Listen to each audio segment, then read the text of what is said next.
Con un buen día, con el deseo del mejor día, saludamos a todos nuestros oyentes y televidentes en este espacio académico de la Fundación Excelencia, Liderazgo y Transformación.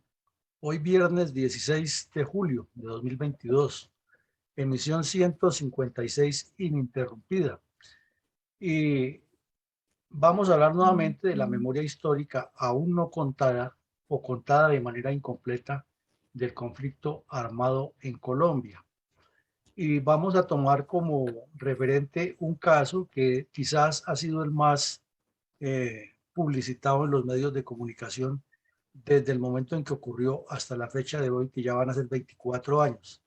Y nos referimos al ataque terrorista del bloque oriental de las FARC dirigido por el Mono Joy contra la localidad de Mitú, Vaupés, en noviembre de 1998, acción criminal a la que las FARC le dieron el título de Operación Marquetalia y que participaron los cabecillas del bloque oriental más conocidos en esa época por su crueldad y su actitud beligerante, desafiante, en un momento en que la debilidad de carácter del presidente Pastrana y la ingobernabilidad que había dejado el señor Samper eran caldo de cultivo y hacían presa las instalaciones militares de este tipo de ataques terroristas, máxime que las fuerzas no estaban suficientemente coordinadas y tampoco tenían los medios adecuados para combatir la agresión en ese momento. Entonces, lo que vamos a ver hoy es la crónica de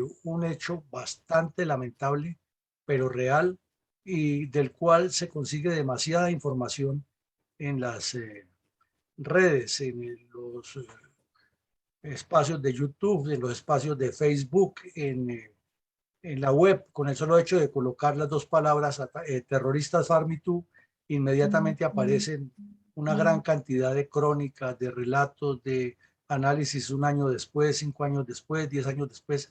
O sea, hay bastante información.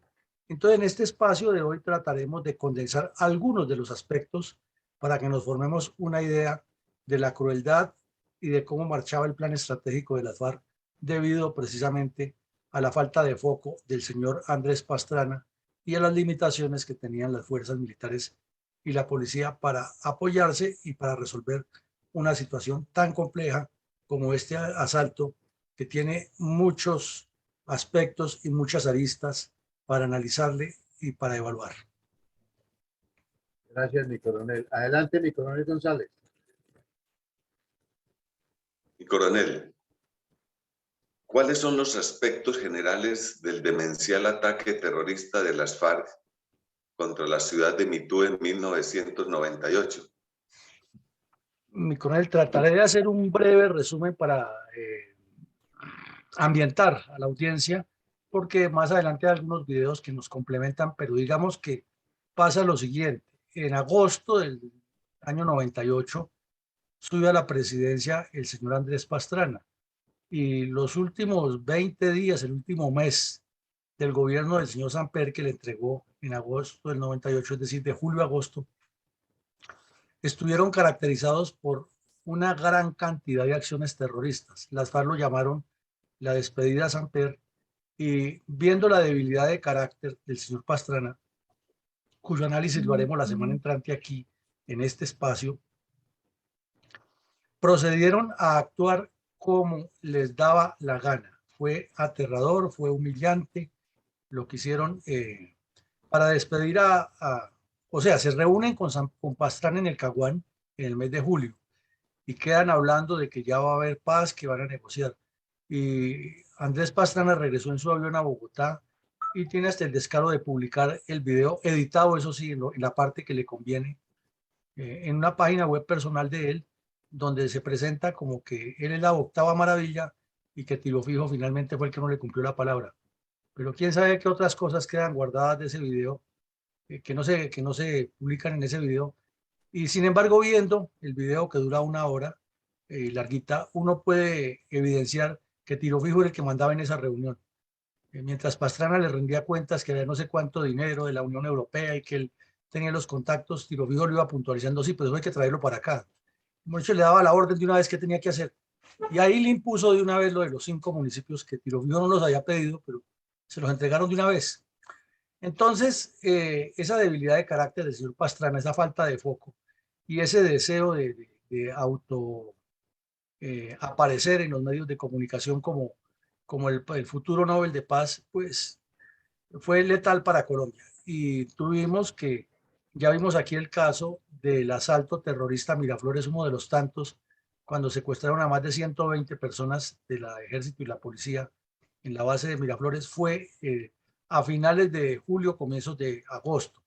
Y luego fue otro ataque arrasador, el asalto a la base militar de Uribe Meta, donde secuestraron al teniente Maragón, que se hizo tan serio, tan célebre en la operación Jaque. Ese ataque también fue aterrador, esa base fue prácticamente destruida y copada y se llevaron una gran cantidad de secuestrados y a otros los asesinaron. Y así comenzó el gobierno de Pastrana y las FARC siguieron cometiendo actos terroristas, pero este es el máximo por varias razones. Primero, nunca las FARC se han metido a la capital de un municipio. Ya lo había hecho el M-19, como lo vimos aquí hace unos meses, con Mocoa y con Florencia. Pero fueron asaltos de entrar y salir o ataques terroristas. Pero lo que querían las FARC o pretendían era incomunicar esa ciudad y tomársela y montar una especie de gobierno paralelo. Ahí sí le daríamos parcialmente la razón a quienes dicen que montaron una guerra de movimientos, aunque tampoco podían ejercer el gobierno. Lo que querían ejercer era terrorismo y presión contra la población civil. En síntesis, el asalto comenzó a las 4:40, 4:30 de la mañana del 1 de noviembre del año 1998, cuando el señor Pastrana llevaba apenas 3 meses de presidente de la República, escasos 3 meses. No los había cumplido todavía, o sea, no ha llegado al periodo que le califican a todo presidente de los 100 días, que es un número ahí medio icónico, medio supuesto, pero se volvió costumbre que le dicen que el balance de los 100 días y después eso se olvida y termina su gobierno y nunca le supo de qué fue bueno o malo haberle evaluado los 100 días, pero se acostumbra. Bueno, entonces le hicieron el ataque terrorista allí de una manera demencial. Los medios hablan de 1000, el general Mendieta habla de 1200, de 800. Lo cierto es que se reunieron varias cuadrillas, que ahí venían cuadrillas de Cundinamarca, del Caquetá, del Meta. Algunos habían participado en el asalto al billar, pero no es como lo plantean a veces en los medios de comunicación, que fue que tenían planeado hacerlo del billar y luego iniciaron el desplazamiento hasta el Guaviare. No, eso es parte de todo el proceso, porque recordemos que el billar ocurre más o menos en marzo del 98, la arrodillada de Pastrana y Gumersindo Ricardo, que fueron al Caguán, fue en julio, Pastrana sube en agosto y en noviembre ocurre esto. O sea, eso es la dinámica de lo que va pasando, y algunos de los delincuentes que participaron en la masacre del billar fueron enviados de las nuevas estructuras a cometer este acto en Mitú. Esto lo planearon, le pusieron Operación Marquetalia porque querían celebrar los 34 años del nacimiento de las FARC y de la Operación Marquetalia del ejército contra ellos, demostrándole al país que han avanzado durante esos 34 años para la toma de una capital departamental, y así lo hicieron. Entonces, de las tantas actividades criminales que hicieron fue inhabilitar la pista de aterrizaje para que no pudiera entrar ninguna aeronave militar, apropiarse del control de los sitios por donde podían entrar embarcaciones con tropas para apoyar a los soldados, a los policías que estaban allí sitiados, y en tercera medida ubicar emboscadas y trampas en los probables sitios de desembarque de las tropas.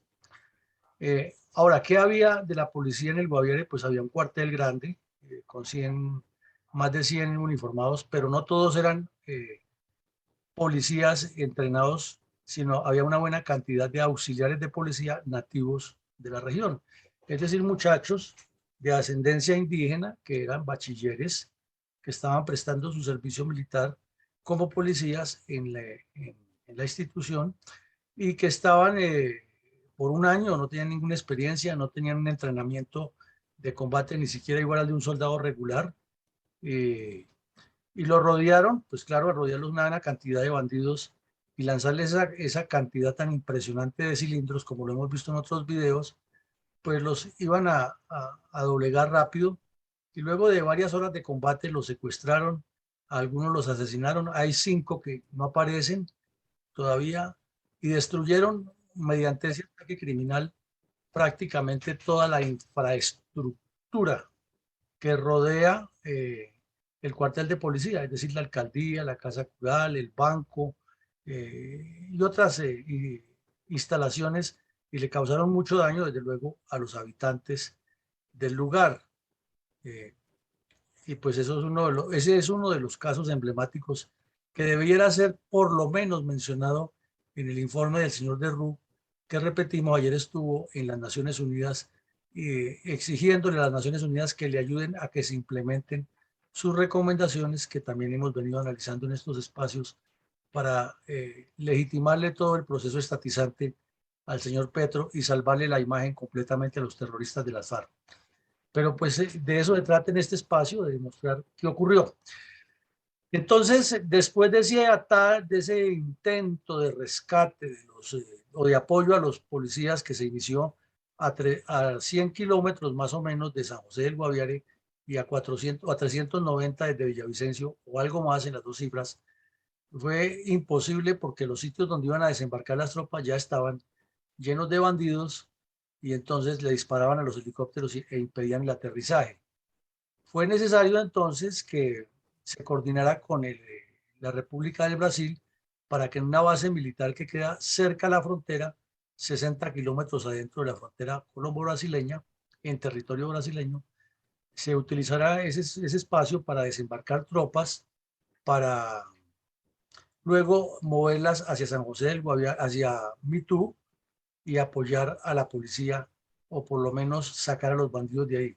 No fue fácil, eso se llamó la Operación Vuelo de Ángel, pero hubo unos hechos de valor tanto de los pilotos como de los soldados o las unidades de superficie, como las denomina la Fuerza Aérea, que son dignos de resaltar, ya que en esa época los helicópteros no estaban adecuados para hacer vuelos nocturnos, y gracias a la pericia de un piloto o de una tripulación que había hecho alguna especialización con aparatos de visión nocturna, se atrevieron a servir de unidad guía, y ese helicóptero vio a los otros, y en la oscuridad de la noche, guiado solamente por la luz del helicóptero, hicieron el transporte de los soldados hasta la base de Brasil, y luego hicieron los apoyos que se requerían para moverlos e iniciar la reconquista o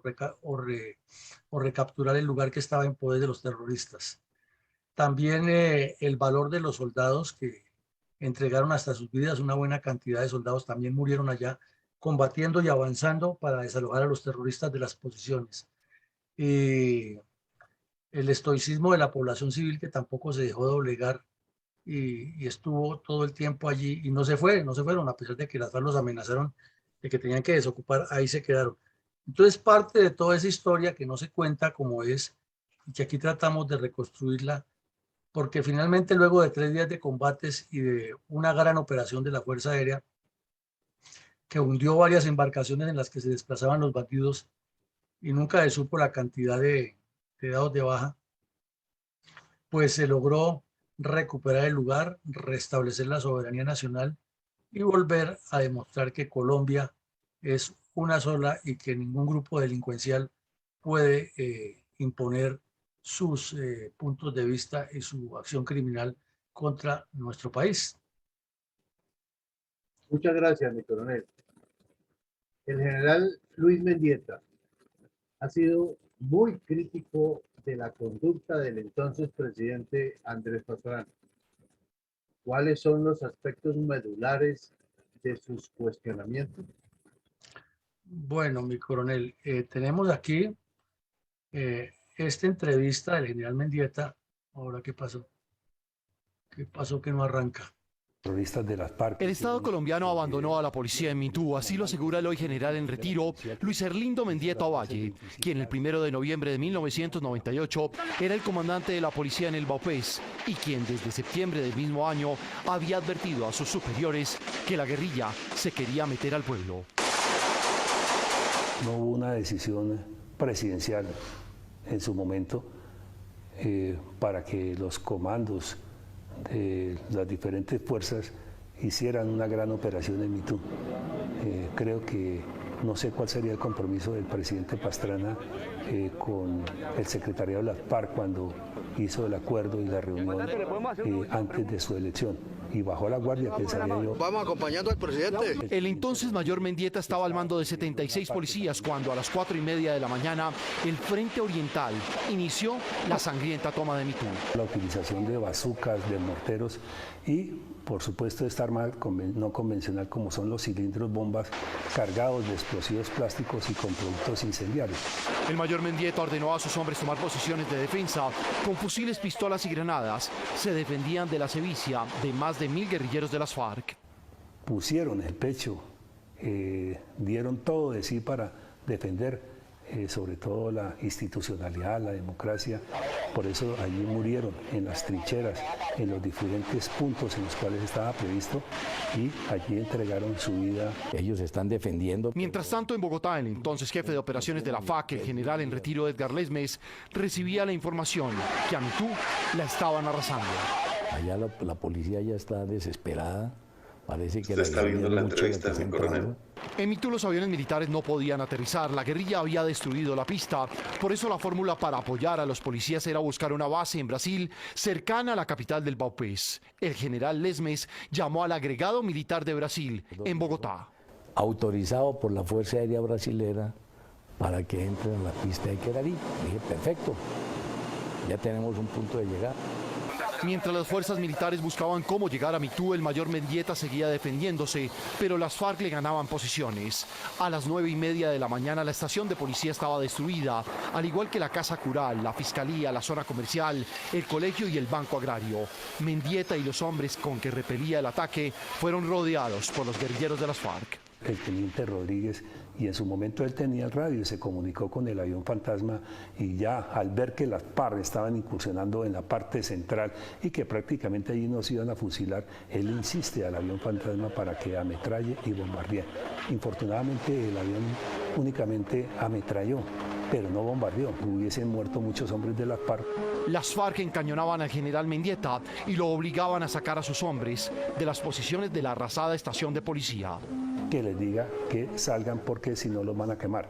En ese instante, por la parte externa del comando de la policía está alias el Boyaco lanzando combustible hacia ese hueco para incendiarlo. Al final de la tarde, los pocos recursos que tenía la FARC para la época fueron enviados con tropa a la base de Querarí, en Brasil.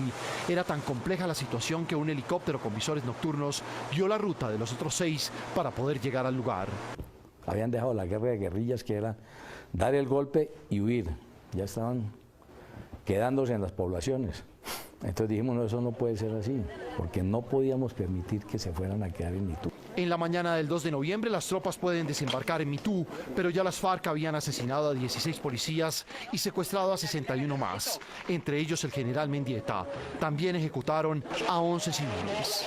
Las FARC cometió crímenes de guerra, crímenes de lesa humanidad, crímenes atroces, porque el hecho de sacar civiles de la población, fusilarlos en la vía pública. En la retoma y contraofensiva contra las FARC también murieron 24 soldados. Nosotros ya teníamos encima, ya digamos en el espacio aéreo ahí de Mitú, teníamos varias aeronaves, que hubo por lo menos 300 o 400 o más muertos por parte de la guerrilla. Las víctimas de Mitú, entre las que están 5 familias de policías de los que hoy todavía no hay rastro, creen que después de 20 años de impunidad llegó la hora para que haya verdad, justicia y reparación en uno de los episodios más tristes y dolorosos de la historia reciente de Colombia. Bueno, entonces como vemos en este video, hablan el general Lesmes de la Fuerza Aérea, habla el general Mendieta de la Policía, y relatan brevemente, pero muy conciso, lo ocurrido. Fue realmente aterrador, ataques con cilindros, bombas, ataques con ametralladoras de manera despiadada. Se dice que los bandidos gastaron casi 1 millón de cartuchos disparando a los policías. Otra cifra habla de 150.000. No se sabe exactamente cuánto, pero en todo caso pasa de 100.000 los disparos que hicieron contra el cuartel de policía, y eso es mucho. Además de disparos con MGL, lanzamiento de granadas de mano, de explosivos. Fue un golpe demoledor, y la intención, como les digo, era aislar el país y montar en la frontera algo novedoso de una especie de gobierno de las FARC, retando al gobierno nacional. Afortunadamente las fuerzas militares reaccionaron con coraje y dinamismo, y se pudo recuperar la población de Mitú, desalojar los bandidos y causarles, como dice el general Lesmes, varias bajas. No se sabe cuántos, pero sí fue una buena cantidad de bandidos que cayeron en esas embarcaciones que se iban replegando cuando regresaban del ataque terrorista. Adelante, mi coronel Alarcón. Mi coronel, Sí, los señor. medios de comunicación han sido pródigos en la publicación de relatos acerca de la barbarie de las FARC durante el ataque terrorista contra Mitú. Hay algunos que debemos recordar hoy y otros que desconocemos por no haber sido contados. Sí, mi coronel, claro, hay muchísimos. Hoy vamos a ver aquí en otra entrevista en televisión dos relatos muy breves que hicieron el general Luis Erlindo Mendieta, que ya habló en el video anterior, y el cabo Pinchao, el suboficial Pinchao, que posteriormente protagonizó una fuga espectacular que parece como para una película de Hollywood, pero fue real en el terreno. Cuentan también otros detalles de lo que allí ocurrió, que son, como lo hemos intitulado en este breve espacio, y como usted muy sabiamente lo pregunta, relatos para no olvidar. Entonces miremos lo que nos cuentan estos dos señores acerca de ese acto criminal. El general en retiro Luis Mendieta, en ese entonces coronel, era el comandante de la estación de policía de Mitú. Es uno de los sobrevivientes. Tras la toma fue secuestrado. La pesadilla duró 11 años y 7 meses hasta que fue rescatado por el ejército. El video fue grabado en 2008, 10 años después de la toma de Mitú. El general Luis Mendieta, quien fue comandante de la estación que fue atacada por los guerrilleros, recuerda cada detalle de ese trágico 1 de noviembre de 1998.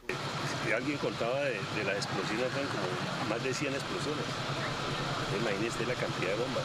Espacios borrados del mapa por la crueldad de la guerra y que ahora solo viven en la memoria. El colegio quedaba donde está ese potrero, porque esta es la cancha del colegio. Pero el colegio está totalmente destruido, está en el piso. Recuerda además el camino que siguieron cuando fue secuestrado junto con sus hombres. No, esperando la muerte. No hay más. ¿En qué momento lo matan? A pesar del dolor que produjo el ataque, la muerte de sus hombres y los años de secuestro, el general Mendieta ahora se aferra a la libertad. Ver lo azul, ver el sol, es una sensación muy agradable. El intendente John Frank Pinchao se convirtió en un símbolo de la lucha contra el secuestro. Después de permanecer 9 años en poder de las FARC, escapó y tras una odisea por la selva que duró 20 días, logró llegar a una base militar en Vaupés. Por fin, era libre de nuevo. Para el intendente John Frank Pinchao, la toma de Mitú lo encontró descansando a pocos metros de la estación de policía. Cuando llegan a golpearme la puerta fuertemente y me percato de que estábamos siendo objeto de una toma guerrillera. Una experiencia en combate que le era conocida, pero no con la dimensión con que fueron atacados. En estaciones donde laborábamos 15 policías, enviaban 150, 200 guerrilleros para atacarnos.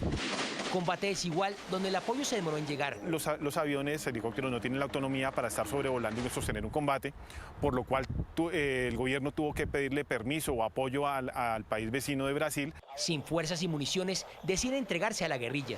Ya finalmente, pues cuando termina el combate, pues ya dicen que se entreguen y lo que hace la guerrilla es con una motobomba empezar a rociarnos de gasolina. Durante 9 años permaneció secuestrado hasta que decidió fugarse. Desafortunadamente pues me perdí una semana, 7 días duré perdido en la selva, pero recobré nuevamente el curso del río. A lo lejos observé que habían helicópteros sobrevolando. Para el intendente, la toma Mitú es el ataque más sangriento contra el pueblo colombiano realizado por las... Bueno, entonces aquí por eso decíamos que son relatos para no olvidar, que es que toca 3, 4 puntos aterradores. Uno, cuando el general Mendieta relata el hecho de que fue destruido el colegio. Imagínense ustedes, destruido un colegio de jóvenes que están formándose para servir al país y que eso de acuerdo con el derecho internacional humanitario y el derecho de guerra y la lógica, es algo intocable. No se puede tocar un colegio, no se puede tocar un convento, no se puede tocar una iglesia, no se puede tocar un hospital, no se puede tocar un medio sanitario, una ambulancia, es decir, pues, eso es intocable, eso es sagrado. Pero si vemos en la guerra que las FARC hicieron contra Colombia, todo eso lo tocaron, lo agredieron, lo destruyeron, y en el informe de la verdad que tanto lo cuestionamos, ni se menciona eso. Entonces, aquí el caso de que destruyen un colegio, eso es para que los cabecillas de las FARC estuvieran pudriéndose en una cárcel por haber cometido semejante crimen. Pero no pasó nada. Y aquí lo muestran con hechos. El general Mendieta muestra el sitio donde quedaba el colegio que fue destruido por la guerrilla. También vemos o escuchamos al intendente Pinchao relatando que cuando ya se han rendido casi todos, había unos que no se rendían y seguían combatiendo o por lo menos atrincherados dentro del cuartel. Y entonces les instalaron una motobomba a manera de lanzallamas, arrojando gasolina hacia adentro con lengüetas de fuego para quemarlos y sacarlos como sacarían a las ratas o las cucarachas de un escondite. Entonces, esos son crímenes atroces que no se pueden olvidar y que no se pueden perdonar jamás a las FARC, y que por muchos acuerdos que han hecho con Juan Manuel Santos, el país tiene que tenerlos en la memoria y la historia tiene que quedar escrita y demostrada con hechos como lo estamos haciendo aquí para que las nuevas generaciones jamás lo olviden. Adelante, mi coronel Alarcón. Mi coronel, después del ataque terrorista contra Mitú, quedaron 5 personas desaparecidas. ¿Qué se sabe de ellas? Pues hasta el momento no se sabe nada, coronel, y lo que se presume es que desaparecieron entre los escombros, o lo peor, que las FARC los han podido asesinar y tirar al río, pero no van a contar la verdad y siempre sacarán la disculpa, que fue que quien lo sacó de allá ya murió, y las mismas disculpas que tienen de ahora, pero que aquí estamos nosotros y le pedimos perdón a la sociedad y que estuvo mal hecho, pero como no les pasa nada, no se van para la cárcel, entonces pueden seguir burlándose del pueblo colombiano con esas actitudes cínicas y siniestras. Escuchemos el video. Crónicas RCN. El ataque a Mitú hace 20 años dejó otro capítulo para la historia tan doloroso como la muerte y el secuestro. Un capítulo que aún no llega a su página final, el de los desaparecidos, Felipe. Es un drama, Joana, así es. En 5 hogares colombianos, miren ustedes, la incertidumbre no cesa desde hace 20 años. Las familias reclaman verdad a la FARC para cerrar el ciclo de dolor que los invade desde entonces. Hernán Darío Dinas Peña tenía 19 años de edad, llevaba tan solo 9 meses en la policía cuando las FARC perpetraron la cruenta toma Mitú. Desde aquel fatídico 1 de noviembre de 1998, la mamá del uniformado no ha tenido paz en su corazón. Pues allá nosotros expusimos el caso, las 5 mamases. Y entonces ahí fue cuando nos dijeron que los hijos de nosotros no eran desaparecidos, eran calcinados, que estaban calcinados y que no había quedado nada. Hernán Darío hace parte de la lista de desaparecidos que dejó el ataque a Mitú. Las familias solo tienen una hipótesis, que habrían muerto incinerados tras las explosiones de los cilindros bomba que lanzaron las FARC. ¿Qué decirle a ellos? Pues que no sean tan desalmados, que por qué le hacen eso con el pueblo, con nosotros, al menos tenerlo, darle una flor, decir aquí tengo mi hijo, pero no lo tengo. Entre los que nunca regresaron a casa, además de Hernán Darío Dinas, está Freddy Figueredo. De él nada se sabe. La familia también lo presume muerto y reclama sus restos. En la lista de desaparecidos figuran además Freddy Ortiz Herrera y Raúl Hernán Osorio Ochoa. A ver si los guerrilleros dicen, ve, allí los dejamos, o si se los llevaron, o si en realidad los acabaron los cilindros, ¿qué hicieron con ellos? El drama también continúa en el hogar del intendente Luis Hernando Peña Bonilla, secuestrado en la misma toma terrorista. De él, Colombia supo en julio de 2008 que habría sido fusilado en cautiverio. A veces sentimos el olvido de ellos, del Estado como tal, de no ayudarnos a recuperar su cuerpo, aunque sea su cuerpo, porque ya, pues si él no está vivo, al menos necesitamos cerrar un ciclo.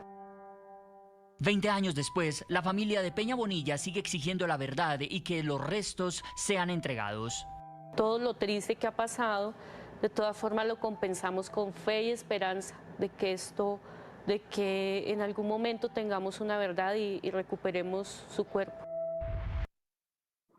Pues ahí ven ustedes que este es un relato desgarrador que llega a lo más profundo del alma, remueve la conciencia de cualquier persona. Pensar eso, esa señora se le nota una indígena que no habla ni siquiera bien el español, y relatando de una manera muy sincera, muy sensata, el drama que tiene, porque no puede saber la suerte de su hijo.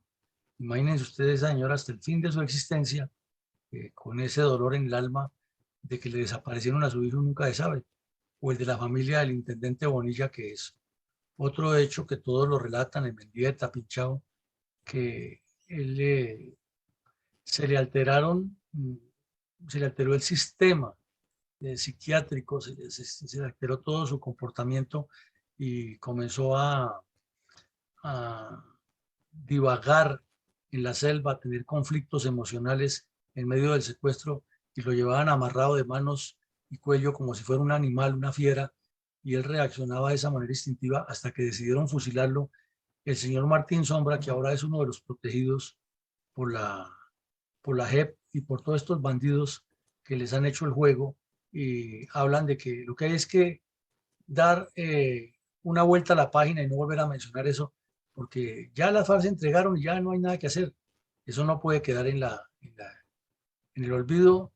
Y por ejemplo, el médico Mauricio, que era el segundo del Mono Jovi, que tiene que ver muchísimo en esto, es uno de los bandidos de las FARC que se mueve a sus anchas y no responde por semejante crimen, y antes al contrario tiene escoltas y seguridad del Estado, porque pobrecito de pronto lo matan.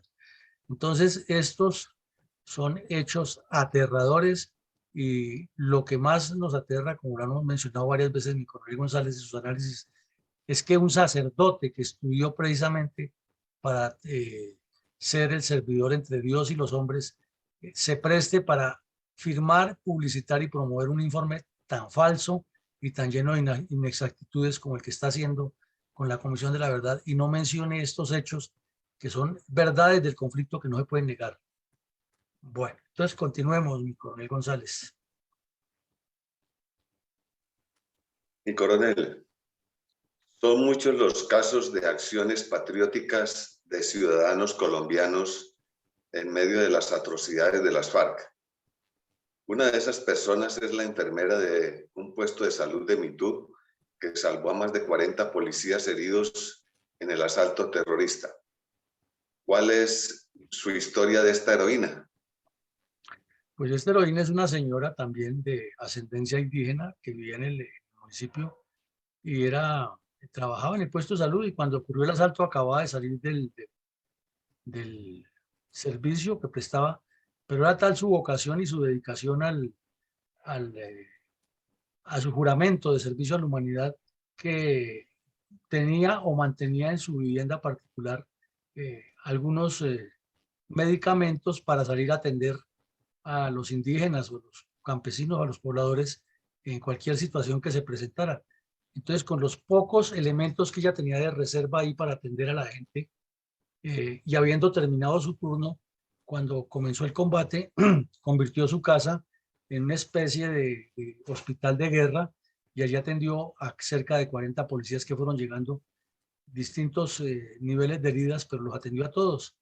Entonces, por eso el Ejército Nacional, al que también le atendió unos soldados de los que fueron heridos en el intento de reconquista, de recapturar, de sacar los bandidos de allá, ella los atendió también, y por esta razón, aunque un poco tarde, hace unos años, 2 años, fue condecorada por el Ejército Nacional con la medalla Fe en la Causa.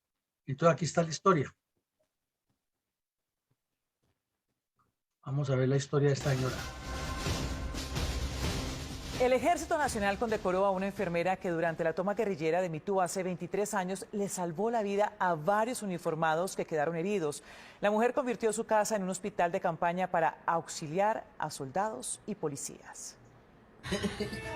Irene Williams aún tiene marcado en su memoria el 1 de noviembre de 1998, día en el que la guerrilla de las FARC se tomó a sangre y fuego la capital del Vaupés Mitú. Esta enfermera, sin olvidar su vocación de salvar vidas, convirtió su casa en un hospital de guerra y atendió a soldados y policías heridos en el ataque. Pero se había recrudecido tan duro, que el muchacho llegó y yo ya no pude hacer nada. Irene no tenía los implementos adecuados de un hospital para atender soldados heridos por disparos de fusil y cilindros bomba. En su casa y con algunos medicamentos que sacó del puesto de salud, logró junto a su esposo salvar a más de 40 uniformados. Y ese día que yo salí de turno, me saqué el delantal y cuando yo me di cuenta, yo me había traído la droga. Entonces con esa droga yo hice muchas diluciones y con esa droga yo logré calmar dolores. Por su heroísmo, la enfermera Williams fue condecorada por el ejército con la medalla Fe en la Causa. Y que signifique ese sacrificio, ese esfuerzo, esa entrega que usted dio para que hoy en día tengamos más de 40 de nuestros soldados vivos. Señora Irene, muchas gracias. Que Dios me la bendiga a usted, ¿oyó? La familia Vázquez Williams, por ayudar a los uniformados heridos, fue desplazada por las FARC de Mitú por 9 años. Hoy viven en esa misma casa, con recuerdos tristes, pero a su vez con el orgullo del deber cumplido. Entonces, como vemos en estas acciones criminales de las FARC, siempre la población civil es la víctima, pero aparecen unos héroes que pasan las más de las veces incógnitos. Increíble esta señora para poderle reconocer su acto de servicio a la humanidad tan hermoso. Le vino a ser reconocido fue ya 22 años posteriormente a lo que ocurrió. Sin embargo, pues se hace el homenaje y en este episodio de Memoria Histórica No Contada lo ponemos en primer plano para recordarle al comisionado de RU y a su grupo de acompañantes que digan la verdad y que no se presten para todas las mentiras que publicaron en ese documento con el cual pretenden lavarle la imagen a las FARC y trazarle una ruta al gobierno del señor Petro sin que haya la verdad escrita y presentada de cómo ocurrieron los hechos. Adelante, mi coronel Alarcón. Mi coronel, ¿es confiable y creíble el arrepentimiento y el perdón pedido por los narcoterroristas que cometieron el atroz ataque contra Mitú? Pues mi coronel, desde la óptica personal y del análisis que hemos venido haciendo, sabemos que no. Pero escuchemos lo que ocurrió cuando supuestamente piden perdón y se lavan las manos de semejante atrocidad.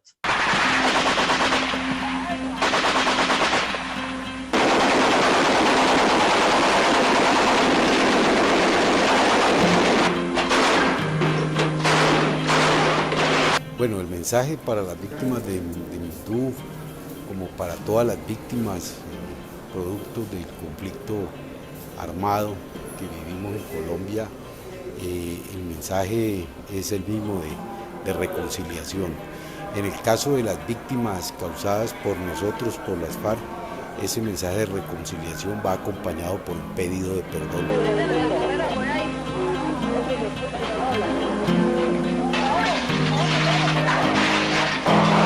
Justamente en la dirección de reconocer a las víctimas fue que pudimos concretar este acuerdo de paz en La Habana que, insisto, buscaba reconocer a la víctima y parar el conflicto, para que estos hechos de confrontación en medio del conflicto no se presentaran más.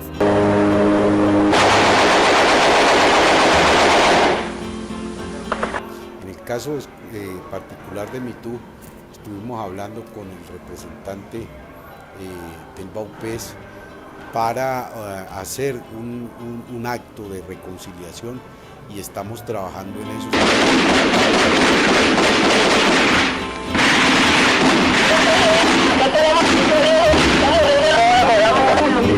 Estamos en la disposición de hacer los hechos de reconocimiento temprano con todas las víctimas.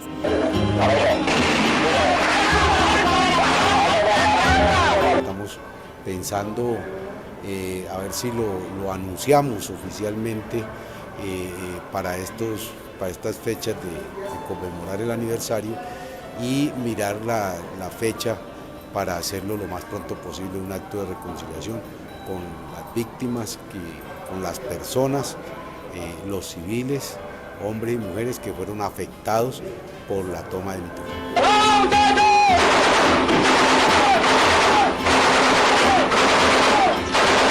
Entonces, en la medida que se establezcan esos diálogos y avancemos en concretar, en ponernos de acuerdo qué es lo que quieren las víctimas, nosotros estamos en las condiciones, por supuesto, de avanzar.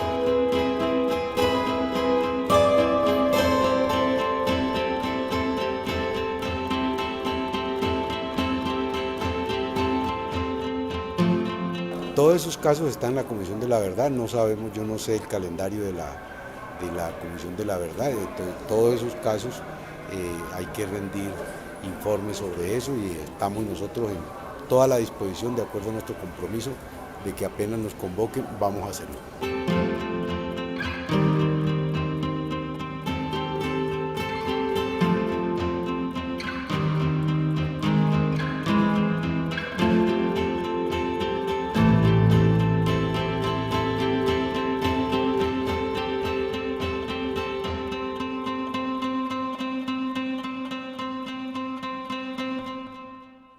Como dice el viejo adagio colombiano, duro y parte el alma. El mismo del cierre del video cuando el Mono Jojoy estaba despidiendo a una de las cuadrillas de bandidos que iba para Mitú a asaltar el pueblo. Pero vemos al terrorista Marcos Cararcá, el principal narcotraficante que tienen las FARC. Casi nadie lo identifica, pero este delincuente pasó gran parte de su vida en el exterior, coordinando los envíos de coca a México, reclutando terroristas. Este fue el que le envió allá a la famosa mexicana del campamento de Raúl Reyes y otros estudiantes mexicanos que iban a recibir instrucción terrorista en los campamentos de las FARC. Este sujeto una vez fue capturado en Bolivia y lo soltaron allá porque no existían unas normas claras de la extradición hacia Colombia, y un montón de historias tiene. Durante las distintas conversaciones de paz aparecía demasiado obeso en esa época de la vida muelle que llevaba en el exterior, y luego en Cuba le hicieron un tratamiento del balón geriátrico, el balón este que le colocan en el estómago para bajarle el peso, y toda su vida ha sido uno de los más cínicos para manejar la información de las FARC, y ahí lo vemos con la tranquilidad que dice: no, todo esto está en la Comisión de la Verdad. Y si estaba en la Comisión de la Verdad, ¿por qué no lo publicó el cura de Rup? Porque es un montaje, porque es un favorecimiento cínico y descarado a las FARC. Y ahí vemos a la otra señora, la Victoria Sandino, en cuyo haber funciona, que era la principal abortista de las FARC, y las indican muchachas de la Rosa Blanca que hasta con ganchos clip les hacía los legrados para evitar que los embarazos prosperaran en las FARC. Y ahí la vemos ahora de honorable senadora de la República, y hablando de que van a reparar las víctimas de acuerdo con un diálogo que hay que adelantar, y que las víctimas, que ellos están dispuestos a aceptar lo que digan las víctimas. Pues lo que hemos escuchado al general Mendieta y a Pinchao y a los demás y a los familiares de estos víctimas y los desaparecidos es que estos delincuentes estén en la cárcel y no en el Congreso de la República. Pero ahí los vemos que ese montaje que hicieron con Juan Manuel Santos solo sirve para que la Comisión de la Verdad los legitime y para que la JEP los perdone, y por eso es la lucha que tienen contra la memoria histórica y las denuncias que le han puesto a la memoria histórica, porque el señor que estaba director de eso hizo un evento en el que destapó cosas como estas que estamos viendo aquí, e inmediatamente le aparecieron 1000 defensores a los bandidos, y que por qué no publicaba más bien lo de los paramilitares. O sea, esto es aterrador, y creemos que estamos en el momento histórico preciso con lo que está haciendo la fundación de poner los puntos sobre las IES, porque no puede pasar al olvido. Como decíamos, duro y parte el alma. Adelante, mi coronel Alarcón.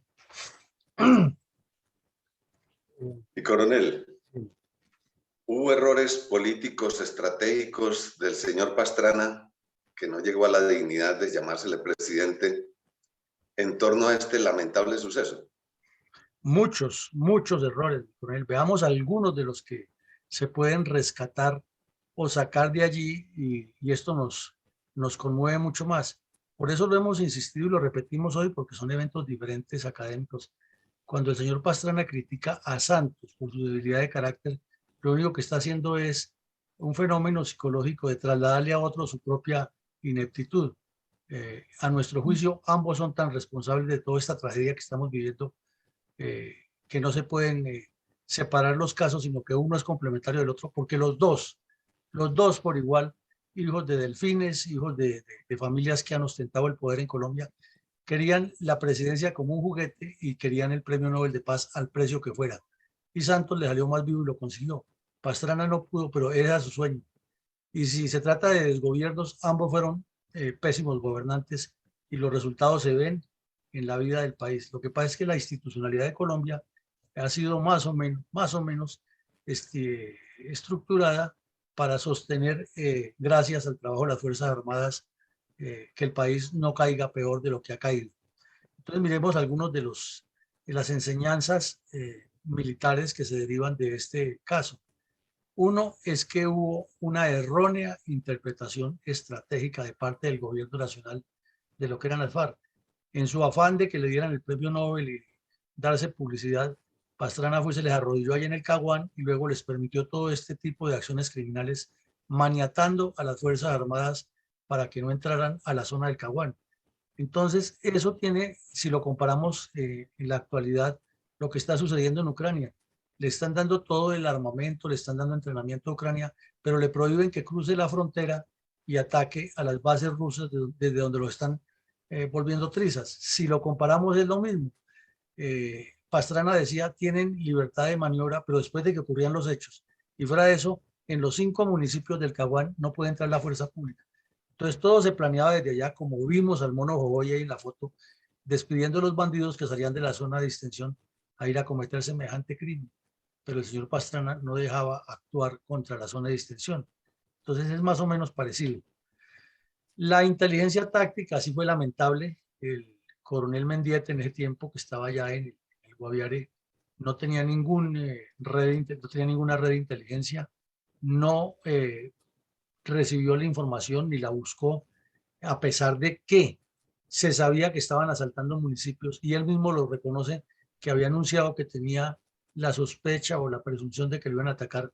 ¿Cómo no tenía una inteligencia más activa y cómo no iba a detectar todo ese acopio de cilindros que no los colocan de la noche a la mañana? Ni cómo no iba a detectar en un pueblo pequeño, porque realmente eran como 7.000, 8.000 personas las que vivían ahí en el Mitú, que se pueden más o menos identificar. En un pueblo de esos, un comandante termina más o menos conociendo quién es quién. Entonces, ¿cómo no va a detectar grupos de los que están haciendo inteligencia? ¿Y cómo no va a tener una red de inteligencia también que le ayude? Lo que ocurre es que en las fuerzas militares se utilizó, no sabemos si todavía lo están utilizando, una medida que era completamente equivocada en el manejo de personal. Era que quien tenía algún problema disciplinario o entraba en ojeriza con algún superior, inmediatamente lo trasladaban a esas unidades lejanas como si fuera un castigo. Entonces las personas llegaban por lo general allá, era a esperar que les pasara el tiempo y si tenían problemas disciplinarios pues no los cumplían. Y entonces quien estuviera de comandante tenía esas dificultades de manejarle la disciplina y el control a esas personas. Además, como eran unidades en las que nunca pasaba nada, entonces la seguridad completamente relajada. Todo eso pudo haber pasado allá y es parte de la historia de lo que nos pasa. Tenemos también que la conducción táctica que se hizo dentro del cuartel fue muy poca, porque terminaron encerrados desde los 4 costados recibiendo fuego y no tenían margen de maniobra, ni habían previsto un plan de reacción, como la mayoría de los agentes eran bachilleres que estaban prestando servicio, tampoco existía un concepto táctico de cómo maniobrar en el terreno, ni haber tenido patrullas por fuera de la instalación, como manda la lógica. Es que si hay una buena cantidad de tropa, porque 75 personas, pues no es que sean una gran mayoría para enfrentar a 500, 600 bandidos, pero si se tiene un dispositivo táctico flexible, cuando se presente el combate, no todos son o serán víctimas de esta acción criminal. Entonces, la conducción táctica, el manejo del dispositivo en el terreno fue insuficiente. La coordinación internacional es una enseñanza importante que se deriva del hecho, pero curiosamente no se había hecho nada anteriormente. Me explico. Se sabía de la presencia de las FARC en la zona bifronteriza y había habido algunas reuniones internacionales para charlar el tema, pero no existía una coordinación de que si se presenta esto, ustedes nos prestan el territorio o viceversa, nosotros les prestamos el territorio para hacer la maniobra. Eso no existía, fue simplemente ahí sobre la marcha que se fue desarrollando y afortunadamente el gobierno de Brasil en ese momento no era izquierdista como pasó después, o si no, si hubiera sido el señor Lula, de seguro que dice que no facilita ese apoyo porque su actividad era servir de mediador en el conflicto o alguna cosa de esas. Entonces son detalles de enseñanzas que hay que tener en cuenta para saber cuando una agresión de este nivel llega a esos propósitos. La enseñanza de la operación nocturna helicoportada es valiosísima.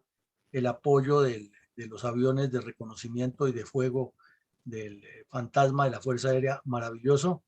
Y ya la coordinación directa que hicieron entre las fuerzas de superficie y la Fuerza Aérea es algo que se debe resaltar y que seguramente en los manuales debe estar en este momento ya mejor consolidado para las coordinaciones operacionales. Y otra enseñanza son los ataques sobre los blancos móviles. Entonces son enseñanzas militares derivadas de esto.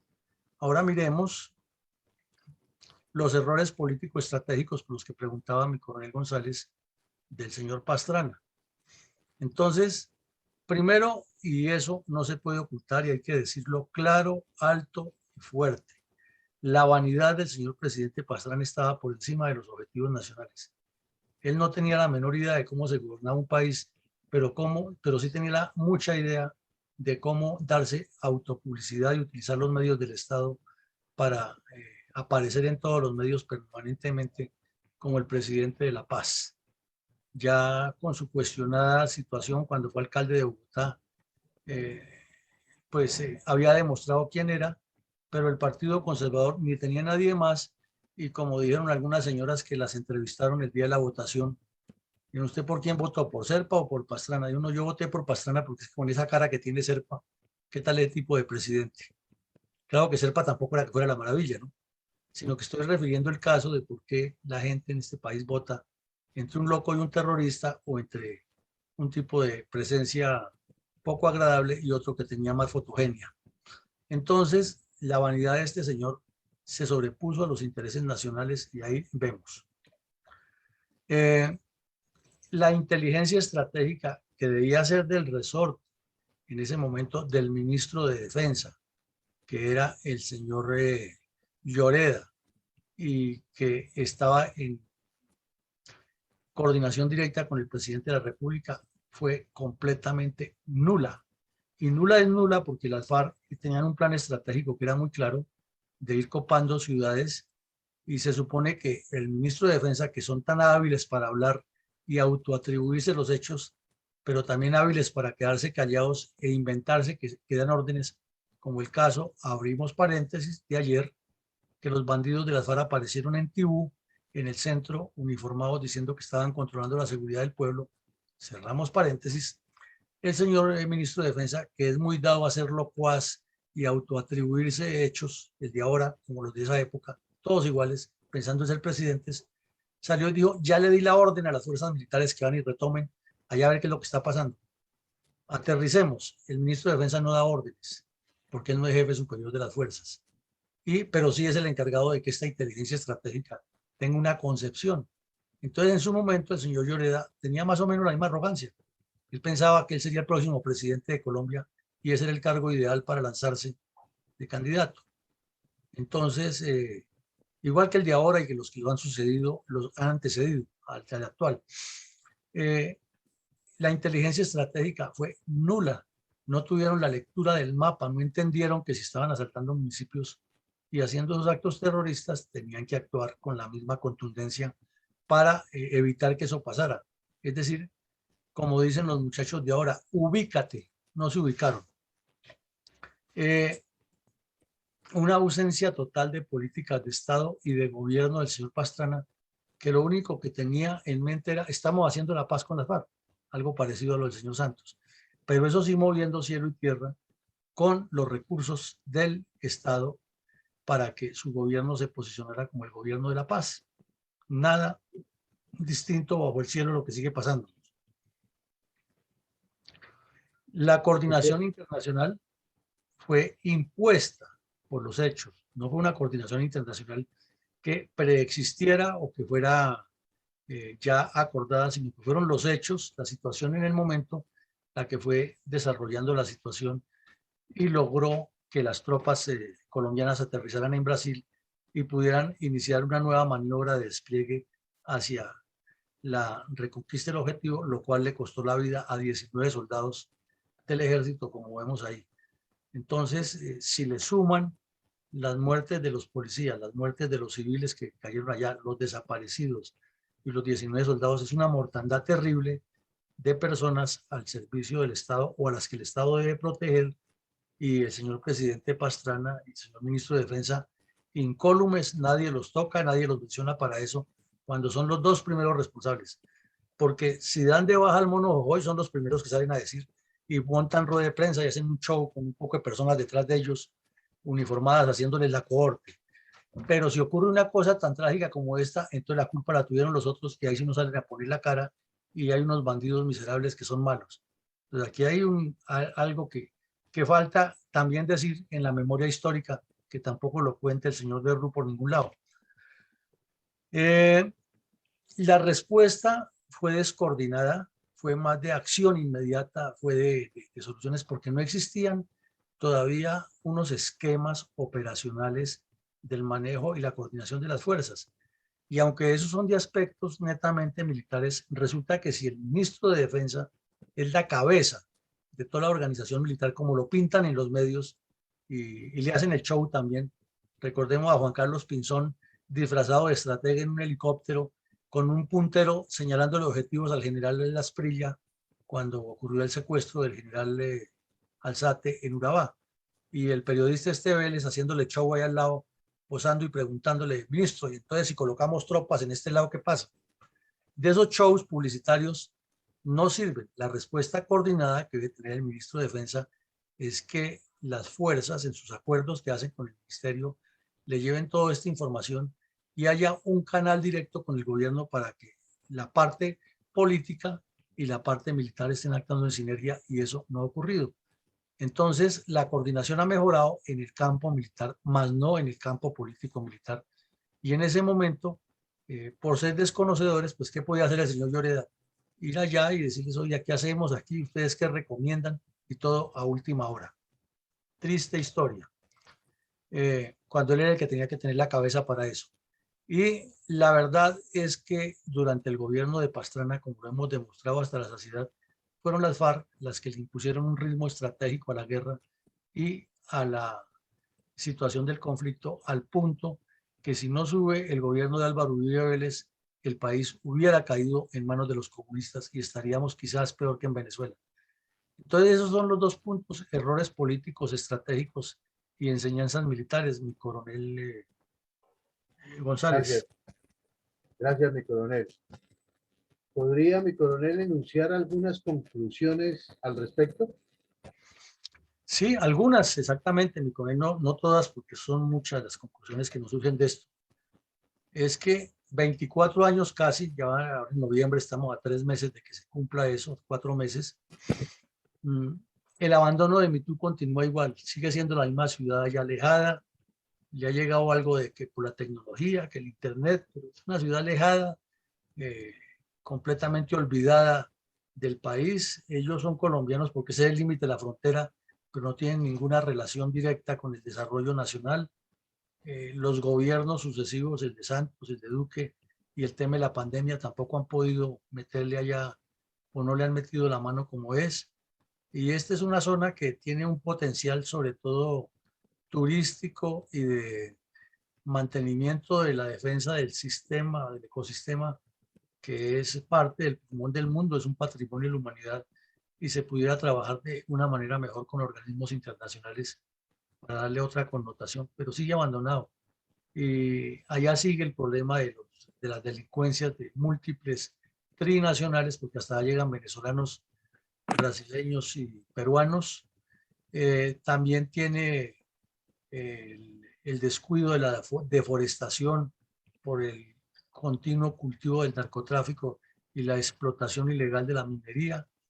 Y solamente se menciona para los medios nacionales cada vez que hay un aniversario de ese asalto criminal, pero MeToo no ha cambiado en muchos aspectos y sigue en el atraso. Las FARC nunca respondieron y ahí vimos el cinismo del señor Calarcá y de la señora Santino, mintiéndole al país y dando a entender que sí, nosotros vamos allá y tienen que perdonarnos porque es que ya estamos aquí. Y bueno, les reconocemos que hubo una cosa mala, pero nosotros vamos para adelante con nuestro objetivo y lo que necesitamos es que el país se una alrededor de nosotros. Más o menos es el mensaje. O sea, nunca respondieron por semejantes atrocidades. ¿Cómo es posible que la misma Corte Penal Internacional, que ya conoce del caso, no tome acción con disculpas baladíes de que se necesita la denuncia de un Estado y no sé qué más cosas? Por ejemplo, la evidencia que muestra el general Mendieta. Aquí quedaba el colegio y lo desaparecieron. ¿Qué más evidencia se necesita para eso? Para que haya un juicio por crímenes de lesa humanidad. El otro, que al intendente Bonilla lo sacaron vivo de allá y lo tuvieron secuestrado unos años y no volvió a aparecer. Eso es un crimen de lesa humanidad, es una desaparición que no se puede perdonar.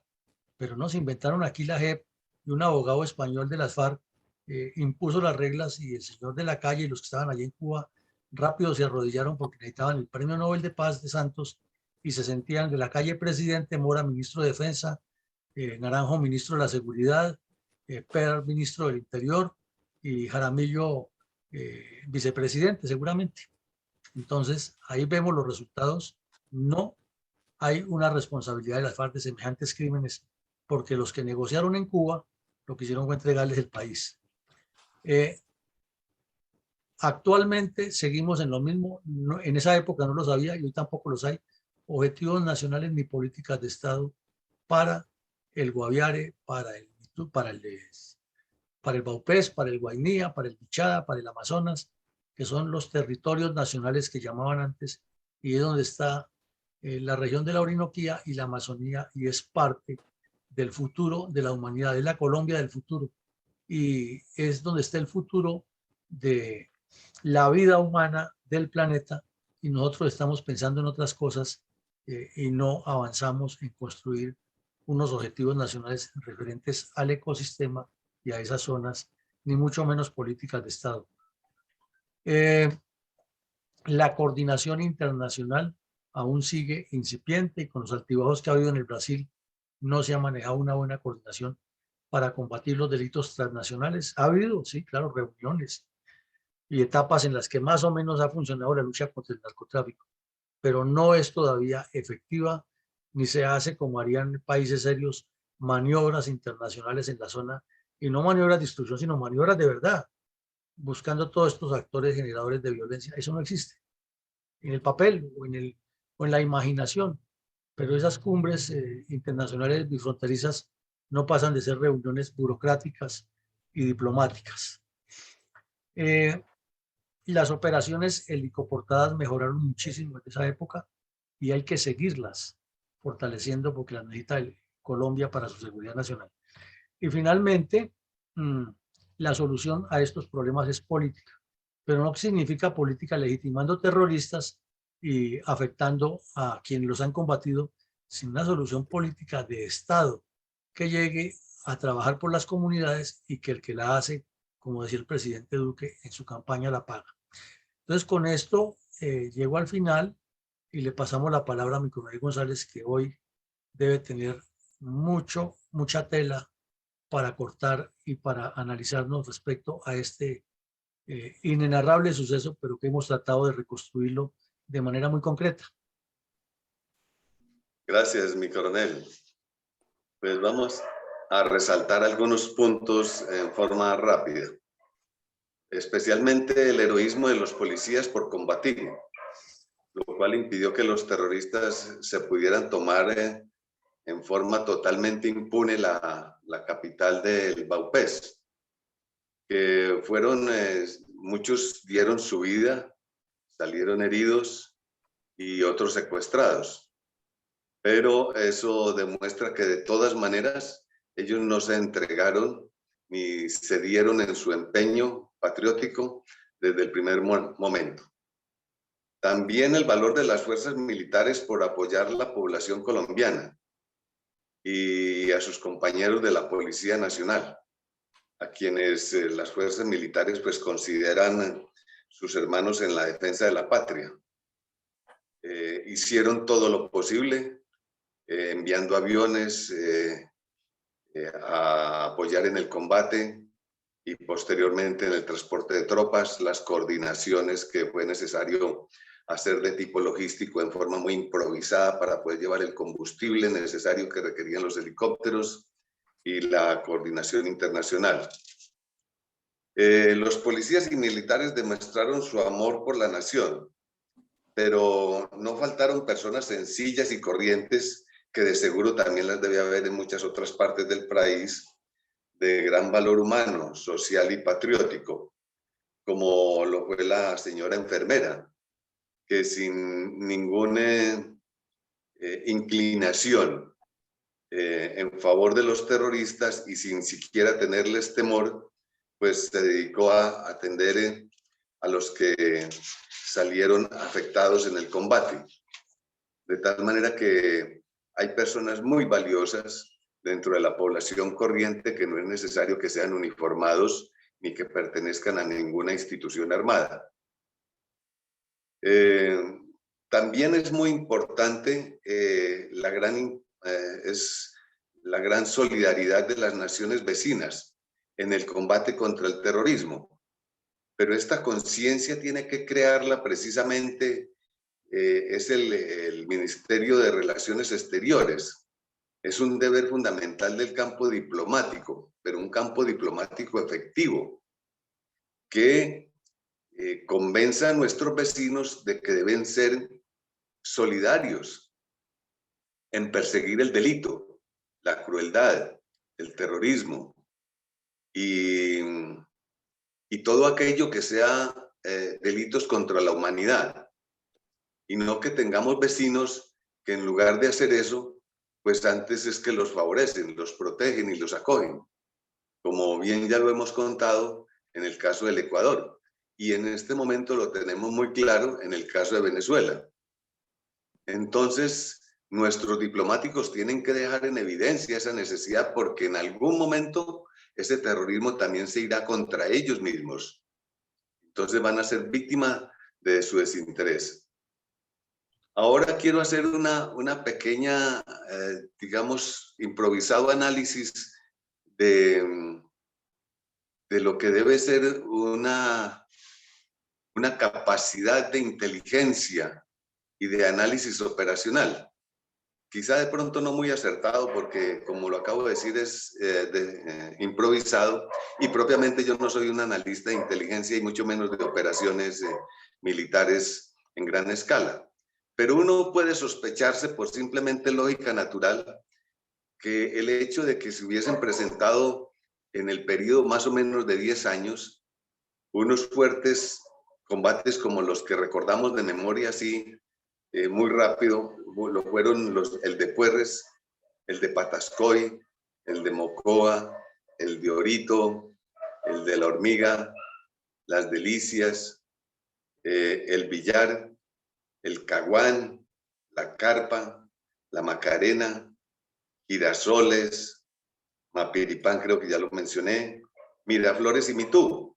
Si observamos eso en el contexto geográfico, uno dice, pero es que Puerres está en las montañas altas de la cordillera occidental y Mitú está en el extremo oriental. Entonces, ¿cuál es la deducción? Hombre, pues que las FARC se estaban desplegando paulatinamente durante 10 años y en forma progresiva y escalonada del occidente hacia el oriente. Entonces, si se hubiera pensado en ese concepto, claro que es muy fácil decir, después de los hechos concluidos, las cosas, pero si hubiera podido concluir, están avanzando hacia allá, entonces vamos a adelantarnos. Vamos a ir a la delantera y no dejarle y contener el avance. Pero eso indicaba que desde un puesto muy pequeño como Puerres o Patascoy o La Hormiga o Orito, estaban buscando era lo que mi coronel dijo al comienzo, una capital departamental para ver si podían ejercer entonces dominio y control de un territorio para crearse una pequeña microrrepública, como siempre lo han tratado de hacer desde hace muchos años, desde Marquetalia, una república independiente, y que también, pues, si lo vemos en la misma forma, pues, Marquetalia en el Tolima era una república independiente, después con los años, pero muchos años después, trataron de crear la famosa República de Caquetania, y ya iban entonces, era por otro territorio como el de Vaupés, con su capital Mitú, para crear posiblemente su pequeña república independiente de Mitú. Entonces, todas estas cosas deben irse teniendo en cuenta y pensarse para anticiparse a las circunstancias bajo una mentalidad geopolítica y estratégica, donde se puedan hacer prospecciones creíbles y futuras. Gracias, mi coronel. No, muy amable, mi coronel, muy puntual, muy concreto usted en el análisis que hemos escuchado con detenimiento acerca de anticiparse a los hechos, y usted está corroborando lo que decíamos en el análisis, es que el ministro de Defensa no es solamente para que le pongan medallas y para que diga que es el jefe de las fuerzas y cuando hay éxitos, pero que ya di la orden para que corrijan los errores cuando hay fracasos o errores.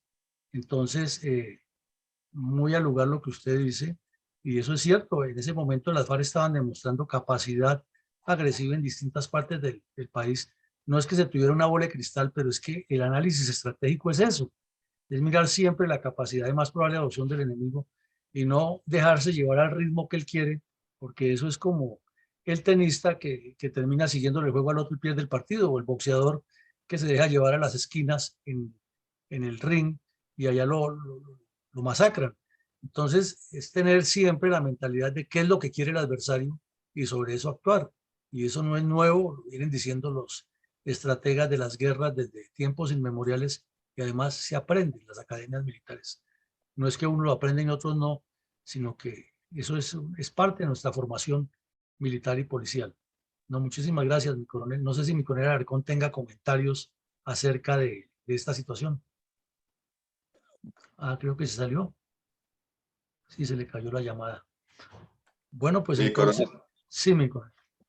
Permítame decirle que está presente con nosotros mi capitán Jorge Salazar, que es un hombre que tuvo mucha experiencia de orden público en combates con el AC-47 y durante muchos años con la Policía Nacional.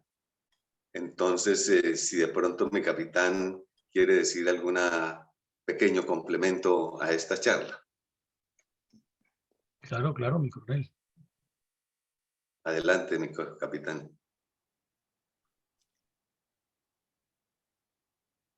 Micrófono, tiene el micrófono cerrado. Listo, ahí, ¿me escuchas? Sí, sí señor. Sí, mis coroneles, buenos días. Y a la amable audiencia que nos escucha, realmente una excelente exposición, mi coronel Villamarín.